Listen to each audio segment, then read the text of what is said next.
सुमनसवन्दित सुन्दरि माधवि चन्द्र सहोदरि हेममयि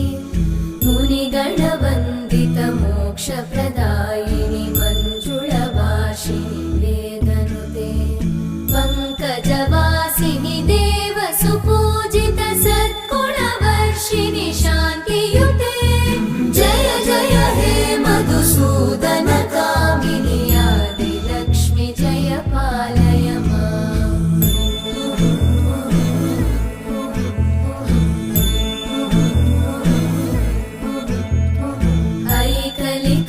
ऐकलिकल्मषनाशिनि कामिनि वैदिकरूपिणि वेदमये क्षीरसमुद्भव